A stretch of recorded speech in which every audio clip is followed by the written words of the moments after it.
Hello students, welcome to the Newton Academy. हम आज शुरू करने वाले हैं हमारा सबसे पहला चैप्टर ट्वेल्थ बायोलॉजी का। तो आइए हम शुरू करते हैं। उसके पहले मैं बताना चाहूँगा, हम जो कंटेंट ले रहे हैं वो हम एनसीईआरटी की बुक से लेंगे। हम ये वीडियो हिंदी और इंग्लिश दोनों ही माध्यम के विद्यार्थियों के लिए बना रहे हैं। और यह सिर्फ एक वीडियो नहीं रहेगा, ये पूरे कोर्स की सीरीज रहेगी, जिसमें हम समय समय पर चैप्टर्स के वीडियोस डालते जाएंगे जो कि कंटिन्यूटी में रहेंगे। तो मेरा अनुरोध है, मेरी रिक्वेस्ट है कि वीडियो 1 बाय 1 देखें, जिससे कि आप एक दूसरे से कोरिलेट कर पाएँ और अच्छे से समझ। स्पेशली इंग्लिश मीडियम के स्टूडेंट्स के लिए हम इसको बहुत ही आसान शब्दों में हिंदी में भी समझाएंगे, ताकि हमेशा के लिए जो है हमारे कॉन्सेप्ट क्लियर रहें, जिससे कि आने वाली हायर स्टडीज़ में या किसी भी एग्जामिनेशन में और हमेशा हमें ये चीज़ें याद रहे। तो आइए हम सबसे पहले शुरू करते हैं रिप्रोडक्शन इन ऑर्गेनिज्म। जैसा कि नाम से समझ में आ रहा है, रिप्रोडक्शन मीन्स रिप्रोड्यूस करना, फिर से बनाना। रिप्रोडक्शन जो है सबसे महत्वपूर्ण प्रक्रिया है इस वर्ल्ड की, जिसके थ्रू कोई भी स्पीसीज़ जो है अपनी कंटिन्यूटी बनाए रखता है। चाहे वो एनिमल हो, चाहे वो प्लांट हो, चाहे वो ह्यूमन हो, कोई भी हो, उसे रिप्रोडक्शन बहुत ही ज़रूरी है अगर वो अपनी स्पीसीज़ को इस वर्ल्ड में कंटिन्यू करना चाहता है। तो वो उसे ही हम रिप्रोडक्शन कहते हैं।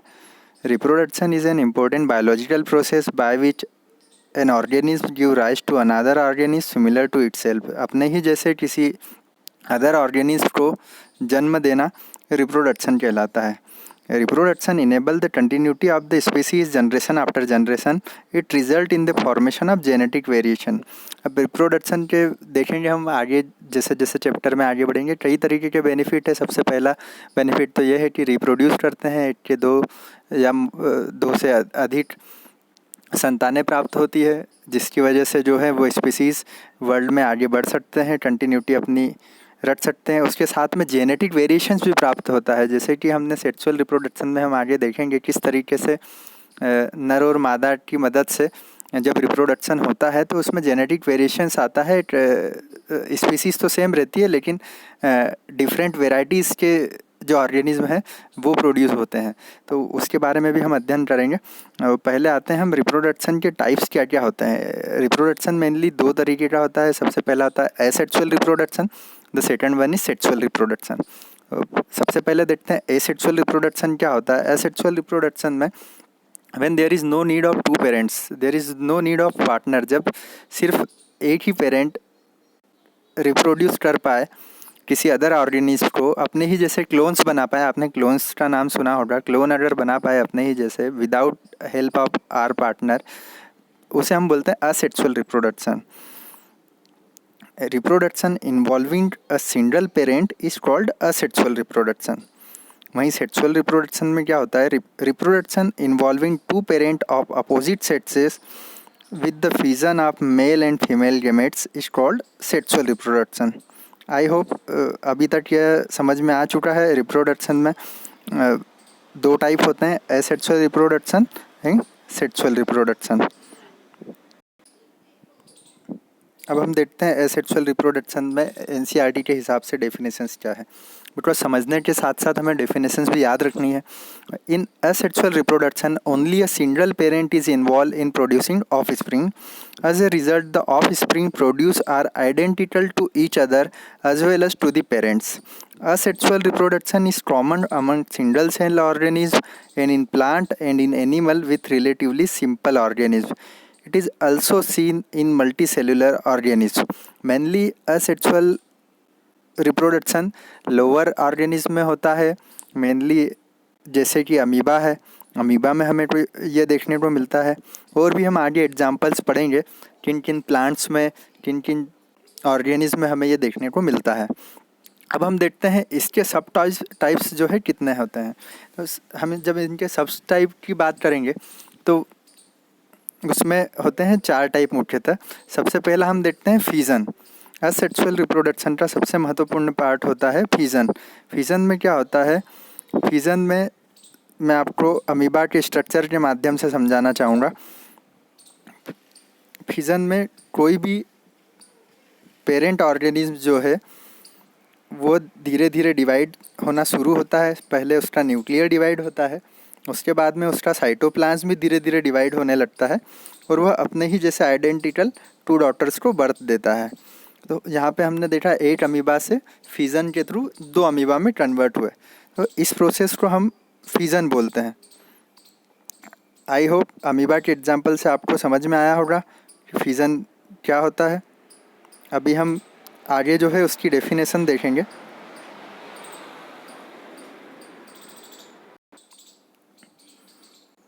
In this method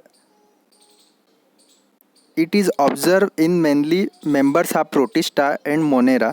In fission, the division of nucleus occur first, which is then followed by the division of cytoplasm. पहले न्यूक्लियस डिवाइड होता है, उसके बाद में साइटोप्लाज्म डिवाइड हो जाता है। Subsequently, the mother cell is split into 2 equal sized daughter cell. When the cytoplasmic division occur in any direction, like example हमने जैसा कि समझा था अमीबा में होता है। अब फिज़न भी जो है दोस्तों वो 2 प्रकार के होते हैं। बेस्ड ऑन कितने आइडेंटिकल डॉटर्स क्रिएट करता है कोई भी पेरेंट, उसके आधार पे फिज़न को डिवाइड किया गया है। एक होता है बाइनरी फिज़न, जैसा कि हमने पहला एग्जाम्पल में समझ के देखा। उसमें क्या होता है, एक अमीबा से हमने 2 अमीबा बनते हुए देखे हैं। बाइनरी मीन्स 2, कोई भी एक पेरेंट जो है अपने ही जैसे 2 ऑफ स्प्रिंग्स बनाता है। वहीं हम दूसरा एग्जाम्पल देखते हैं, वो होता है मल्टीपल फिज़न। फिज़न के 2 टाइप हम यहाँ पे पढ़ रहे हैं। पहला था बाइनरी फिज़न, अभी दूसरा है मल्टीपल फिज़न। जैसा कि आप दोनों के ही एग्जाम्पल देख पा रहे हैं, बाइनरी फिज़न में एक के 2 आइडेंटिकल बने, वहीं आप मल्टीपल फिज़न में देखेंगे तो 8 से नंबर ऑफ अमीबास बने। जब 8 से मोर देन 2 आइडेंटिकल डॉटर्स प्राप्त होती है, हम उस फिज़न को बोलते हैं मल्टीपल फिज़न। अब हम इसके बाद आते हैं बाइनरी फिज़न के सब टाइप्स पर। अब बाइनरी फिज़न भी जो है वो मेनली 3 टाइप के होते हैं, जैसा कि हम यहाँ पे देख सकते हैं। पहला हमने अमीबा में देखा। अब इसमें जो साइज़ और शेप के आधार पे, मेनली साइज़ नहीं शेप के आधार पे जो है डिवाइड किया गया है। फिज़न किस तरीके से होता है, डिवाइड जब पेरेंट्स जो है वो 2 डॉटर सेल में 2 डॉटर ऑर्गेनिज्म में डिवाइड होते हैं, तो किस टाइप से डिवाइड होते हैं, वो किस शेप में डिवाइड होते हैं, इस आधार पे जो है फिज़न को 3 प्रकार में बांटा गया है। सबसे पहला टाइप हम देखते हैं इरेगुलर, जैसा कि अमीबा में देखते हैं। कोई एक निश्चित शेप नहीं होता है, कोई एक निश्चित डायरेक्शन नहीं होती है। इरेगुलर जो है उनका फिज़न होता है, जो कि आप देखेंगे पहले चित्र में दिखाया गया है। दूसरा होता है लॉन्गिट्यूडिशनल, जैसा कि यूग्लिना में, ये जो चित्र देख रहे हैं ये यूग्लिना का एग्जाम्पल है। जैसा कि यूग्लिना में होता है, जो जो डिवीज़न होता है न्यूक्लियर का, उसके बाद में साइटोप्लाज्म का, वो जो होता है लॉन्गिट्यूडिशनल होता है।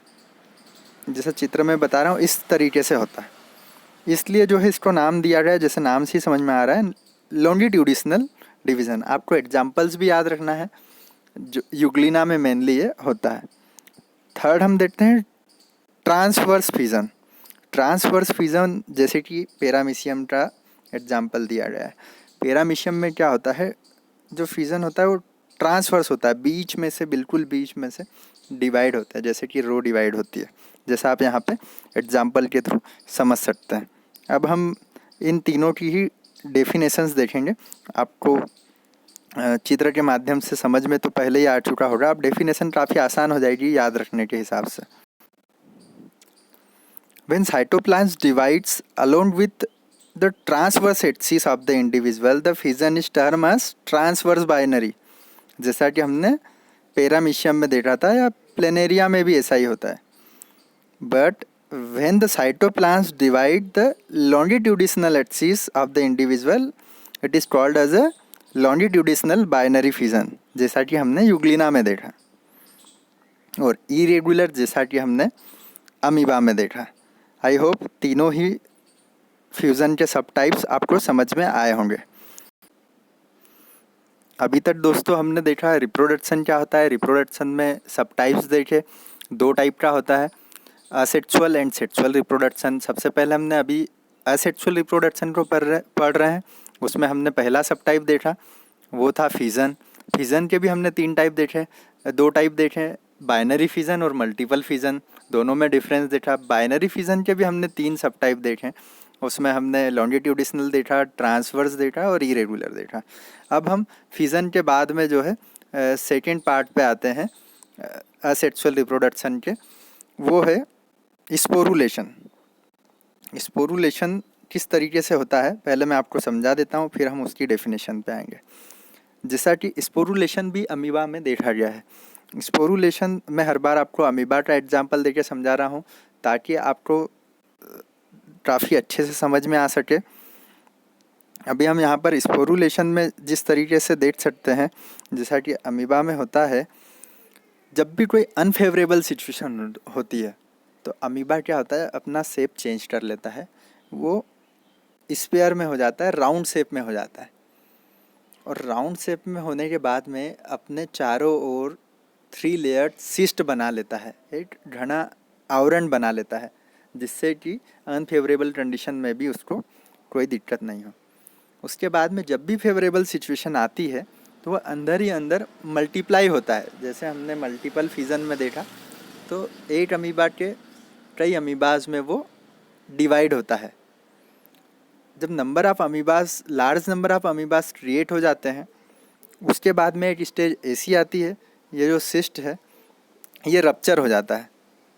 और जब ये सिस्ट रप्चर हो जाता है तो नंबर ऑफ अमीबाज जो है वो बाहर निकल आते हैं और वो प्रोड्यूस हो जाते हैं।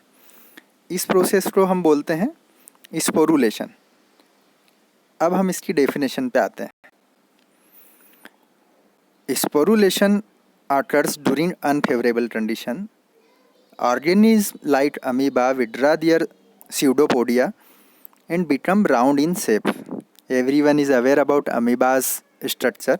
So they withdraw their pseudopodia and become round in shape. They create a protective and hard 3-layer cyst around themselves.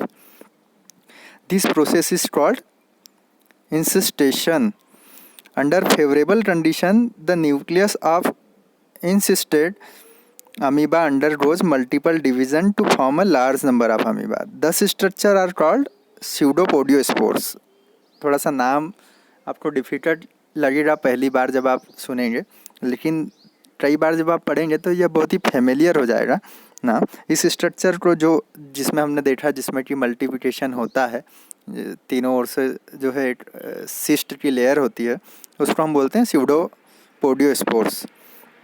और इस प्रोसेस को हम बोलते हैं sporulation. The cyst is then rupture to release all new amoebas. Amoeba के साथ साथ ये प्लाज्मोडियम में भी देखने को मिलता है। In Plasmodium this process after at specific stage in its life cycle. अब देखिए स्पोरुलेशन का बेनिफिट क्या मिला। जब फेवरेबल कंडीशन रही तब तो अमीबा ने जो है फिजन कर लिया, लेकिन जब अनफेवरेबल कंडीशन हुई तब भी वो रिप्रोड्यूस कर पाया। तो इसलिए ऑर्गेनिज्म में ये different based on their size, shape, behaviour they do survive. इसलिए जो है कई प्रकार के रिप्रोडक्शन होते हैं। हम आगे और भी जो है डिटेल्ड स्टडीज़ की करेंगे। तो असेक्सुअल रिप्रोडक्शन में पहले हमने पढ़ा था फिजन, दूसरा हमने देखा स्पोरुलेशन, तीसरा होता है बडिंग। जैसा कि हम यहाँ चित्र के माध्यम से देख सकते हैं, यहाँ पे हमने 2 स्ट्रक्चर लिए हुए हैं। बडिंग इन हाइड्रा जो कि काफ़ी कॉमन एग्जांपल है, और दूसरा बडिंग इन ईस्ट। ये दोनों में बडिंग के थ्रू रिप्रोडक्शन होता है। बडिंग जैसा कि नाम से ही प्रतीत होता है, बड मीन्स क्या होता है, कोई भी ऑर्गेनिज्म है वह अपने किसी एक पार्ट को ज़्यादा बढ़ा लेता है, बड फॉर्म कर लेता है, और बड फॉर्म होने के बाद में उसकी ग्रोथ होना स्टार्ट हो जाती है। एंड धीरे धीरे उसकी ग्रोथ इतनी बढ़ जाती है कि वह ऑर्गेनिज्म से अलग हो जाता है और इंडिविजुअल ऑर्गेनिज्म की तरह बिहेव करने लगता है। इस तरह हमें एक ऑर्गेनिज्म के आइडेंटिकल सिमिलर डॉटर्स प्राप्त हो जाते हैं। जैसा हम यहाँ देख रहे हैं बडिंग इन हाइड्रा, ये एक हाइड्रा था, उसमें ये बर्ड निकली, धीरे धीरे बर्ड ने ग्रो किया और उसके बाद में एक इंडिपेंडेंट हाइड्रा में वो कन्वर्ट हो गई। सेम तरीके से ईस्ट में भी हम यहाँ देख सकते हैं। इसमें जो है साइज और शेप मदर सेल जो पेरेंट है उनके बराबर नहीं होते हैं। साइज शेप जो है वो डिफरेंट हो सकते हैं based on the growth of the organism. अब यहाँ हम डेफिनेशन देखते हैं बडिंग होता क्या है।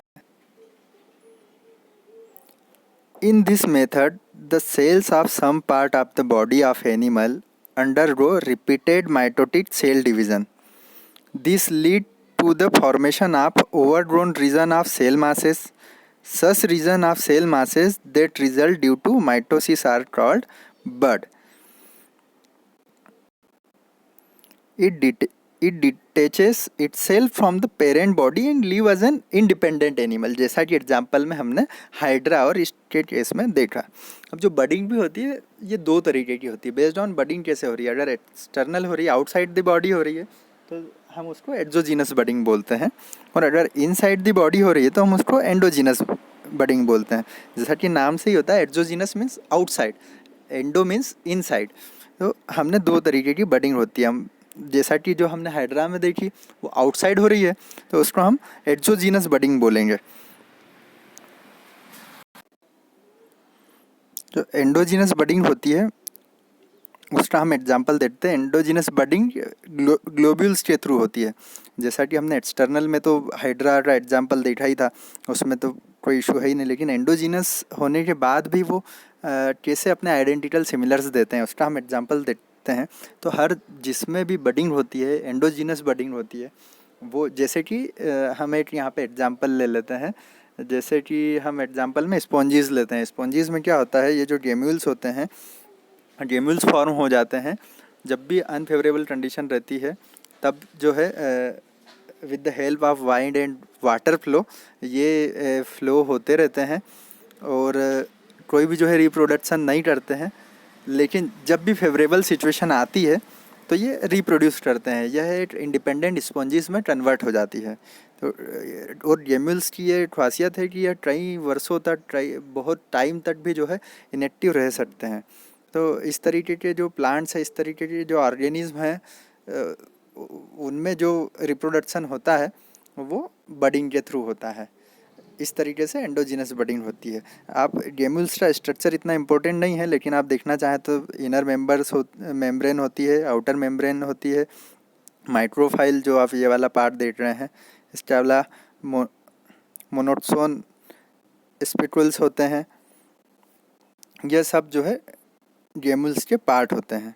गेम्यूल्स की बहुत ज़्यादा डिटेल स्टडी की ज़रूरत नहीं है, लेकिन हमें यह जानना है कि गेम्यूल्स होते क्या हैं, ये हमारे लिए जानना ज़रूरी है। जैसा कि हम डेफिनेशन में देखें, enveloped cell mass developed toward the inside of the body are called internal bud और gemmules. Such gemmules can be seen in the fresh water sponges and marine sponges, जैसा कि हमने एग्जाम्पल में देखा। अभी तक हमने असेक्सुअल रिप्रोडक्शन के 3 पार्ट देखे, 3 टाइप देखे, जिसमें था पहला फिजन, दूसरा था स्पोरुलेशन, तीसरा था बडिंग। अभी हम 4th वन देखेंगे, फ्रेगमेंटेशन। यह भी काफ़ी इम्पोर्टेंट है और कई ऑर्गेनिज्म फ्रेगमेंटेशन के थ्रू रिप्रोड्यूस करते हैं। फ्रेगमेंटेशन में क्या होता है, कोई भी ऑर्गेनिज्म जो है वो डिफरेंट बॉडी पार्ट्स में डिवाइड हो जाता है और देन ईच बॉडी पार्ट जो है वो अपने आप को डेवलप करके ग्रोथ करके इंडिविजुअल ऑर्गेनिज्म बना लेता है। जैसा कि प्लेनेरिया में होता है, आप स्क्रीन के सामने देख सकते हैं। इसके अलावा स्टार फिश बहुत अच्छा एग्जाम्पल है। उसमें भी इसी तरीके उसकी आर्म काट दी जाए तो वह फिर से अपने आप को डेवलप कर लेता है।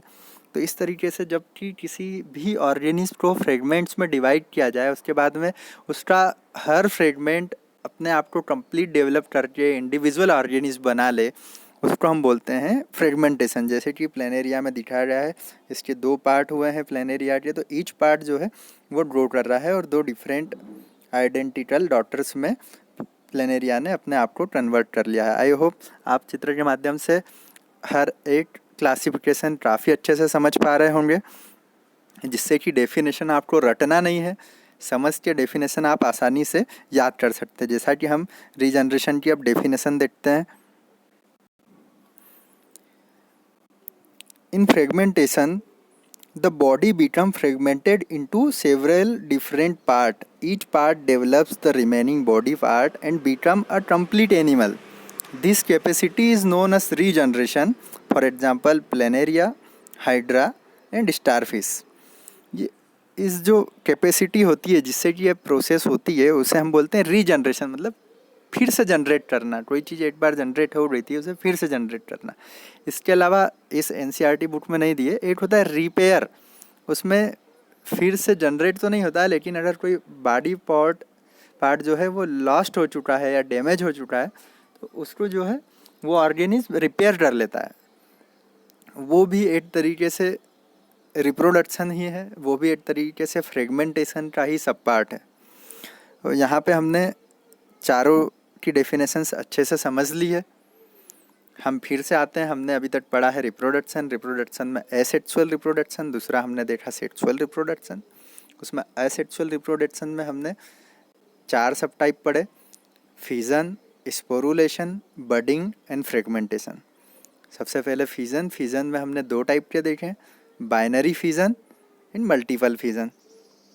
हमने बाइनरी फिजन भी 3 सब टाइप के देखे बेस्ड ऑन दियर शेप। हमने देखा इरेगुलर फिजन, ट्रांसवर्स फिजन और लॉन्गिट्यूडिशनल फिजन। उसके बाद में हमने स्पोरुलेशन देखा।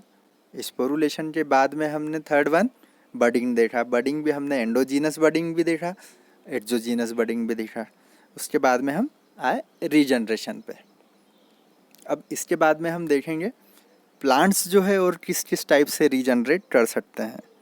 हमने जैसा कि स्पोरुलेशन में देखा था किस तरीके से ऑर्गेनिज्म स्पोरुलेशन के थ्रू जो है वो मल्टीप्लिकेशन करते हैं और नए ऑर्गेनिज्म को जन्म देते हैं। हम स्पोरुलेशन के ही प्लांट्स का एग्जांपल लेके कुछ और एग्जांपल्स देखते हैं। हम स्पोरुलेशन के कुछ और एग्जांपल देखते हैं। स्पोरुलेशन के कुछ और एग्जांपल्स देखें।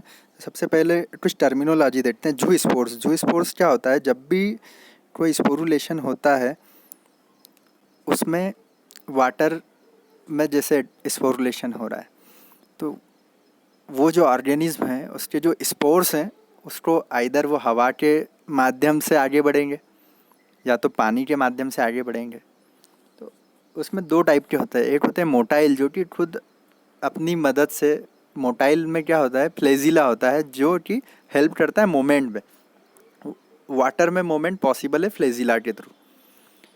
अब ऐसे ऑर्गेनिज्म जिसमें फ्लेजिला नहीं होता है, इस टाइप के स्पोर्स जिसमें फ्लेजिला नहीं होता है, जो कि नॉन मोटाइल होते हैं, जैसा कि हम यहाँ पे एग्जांपल में देखते हैं conidia of Penicillium.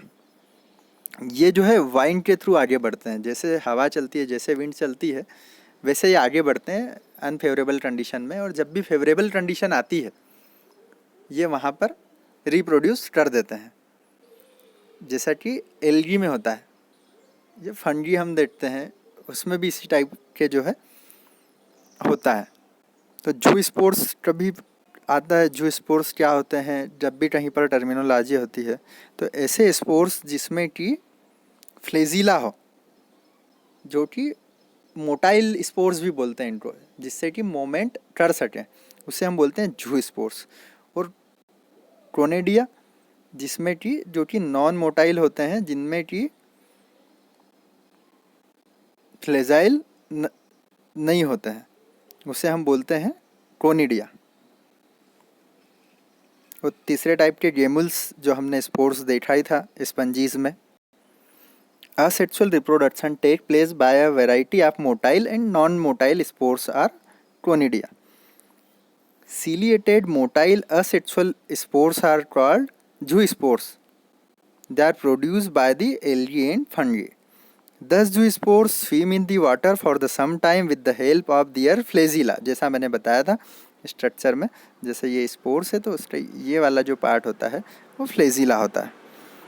They later directly develop into new independent individual under favorable condition. Example, Chlamydomonas. अब हम प्लांट्स में रिप्रोडक्शन की मेथड्स देखेंगे, किस किस तरीके से और भी ऑर्गेनिज्म एंड प्लांट्स जो है वो रिप्रोड्यूस करते हैं।